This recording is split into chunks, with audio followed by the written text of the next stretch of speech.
Hey guys, my name is Bharat and welcome to Bharat in Germany. I know after the last video, a lot of buzz has been going around. People are asking, is it really possible to do freelancing? Because again, if that is the case, you are able to make your accounts on Fiverr, Upwork, or just like do different kind of video editing for different businesses, do content marketing, social media management, whatsoever.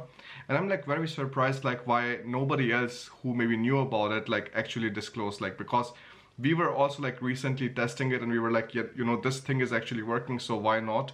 We should share this information with you guys and be the first ones in the process of doing that. Also, if you haven't taken a look at the crash course for freelancing in Germany, you should do that because it is a very affordable course and it is going to prepare you for the mindset when you start thinking about freelancing in Germany, and it has all of the necessary details. What kind of paperwork comes to you? What kind of things you have to do at the Finanzamt? What kind of things you have to do at the Ausländersbehörde?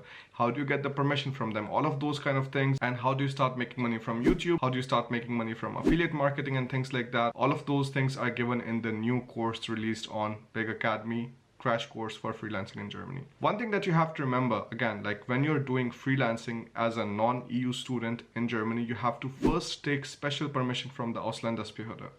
That has to be done. There is no way around it because again, as a non-EU student, you're not allowed to do it in the starting. If the Ausländersbehörde gives you the permission, then great. Again, like there's a case you have to make in front of them. Now there are some proper arguments, how you have to formulate what your ideas are. All of that we discuss in the course.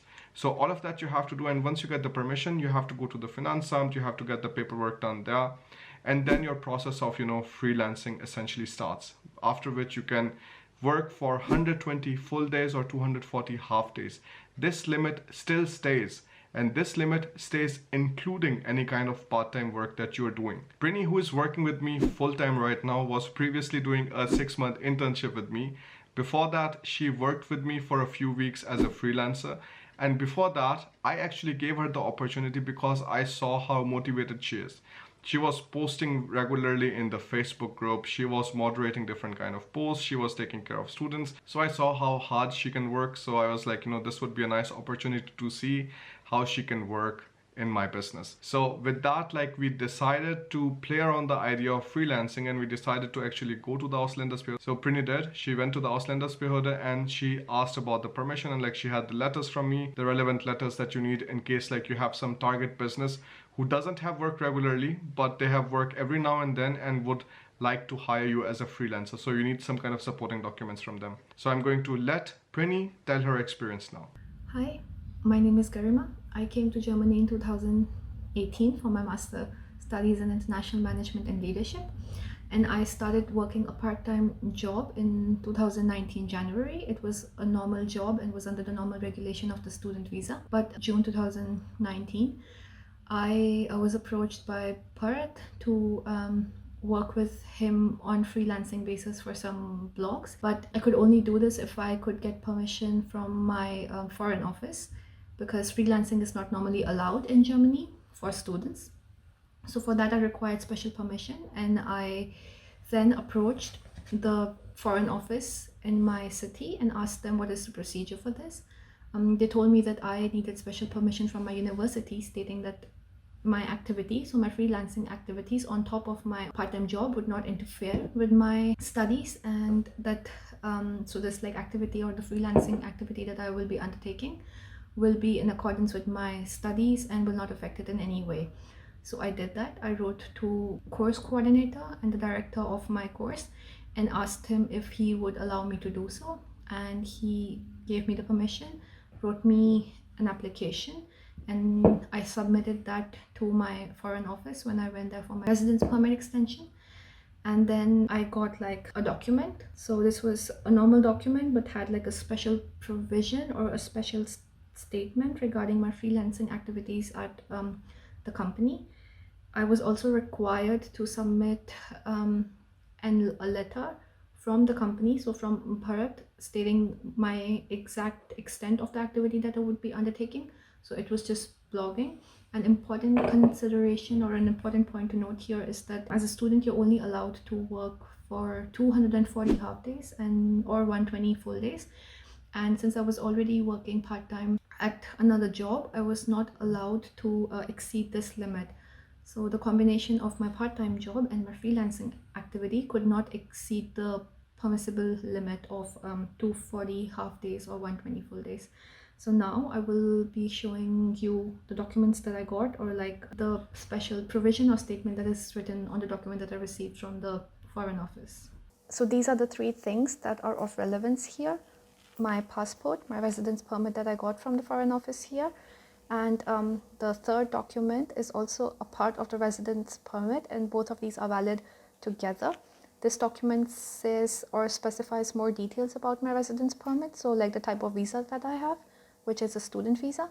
And then this also contains information regarding the freelancing activity that I was undertaking at that time. So this specifically mentions I'm allowed to work as a freelancer, and that what is my role, so as a blogger, and then at the company. And you can see that here, and it's in German, of course, but the information is pretty clear. Now this information, or this this information is stated here because for freelancing you require special permission from your office. And on top of this, the other two documents that are of relevance here are the documents that I got from my university stating that my activities were accepted and were not a hindrance to my studies, and the letter that I needed from the company exactly stating the extent of my activities. So the important point to note here is that like you can work on freelancing basis, but you need permission for this, and your Foreign Office could or could not allow you to do so. So it just depends on the activity. Like keep in mind that as a student, your first role is to study, and as long as the activity is not affecting your studies, the Foreign Office or the visa officer will still be a bit considerate and may allow you to do so. So this was Prini sharing her experience on how she was granted the permission of doing freelancing in Germany, even though, well, she did not like practically use it much, but still like she received the permission, and that is a very important and nice lesson for many of you. Some of you want to do YouTube, because I also see a lot of like YouTube channels popping up like who are like also talking about studying in Germany and like stuff around it. So why not? Then I was seeing like another like super interesting channel from a student in Aachen who just started talking about his own course about like railway engineering and like some interesting stuff around it. And I was like, you know, this is also very interesting. So there are so many different things that you can do once you have the freedom of doing it. Another thing that you have to remember is that if you are doing it as a student who is already having a part-time job somewhere else, you have to inform your employer about it, because it is not possible that you start working as some kind of like, you know, marketing intern in some particular company and then you start your own side business doing marketing too. That will be in conflict of interest, and you can get into some serious legal problems for that. So I wouldn't do that. So just take care of a few of these details and you should be fine, because again, like I started doing something on the side and then slowly I transitioned into doing my business full time, and now I'm at a place where I have the opportunity of hiring Prini full time, and she's working with me since 1st November. So like first month got completed. Before that we had a very nice training phase of 6 months, and now we are also like looking forward to like, you know, getting new people in the team. So this is essentially how like gradual the transition is. There are also more business and finance videos that we'll be making on Brand Device and also here. So if you're interested in them, don't forget to subscribe here and on Brand Device. That is more focused towards like stock market investing and, you know, like business and branding and marketing and all of that stuff. So do that. Check out my new course. I'm 100% sure that this money that you're going to invest will be one of the most important money that you will invest in changing your mindset. You're going to learn a lot from this and you're not going to regret investing your money here. So thank you so much again. I'll see you in the next one. Bye bye.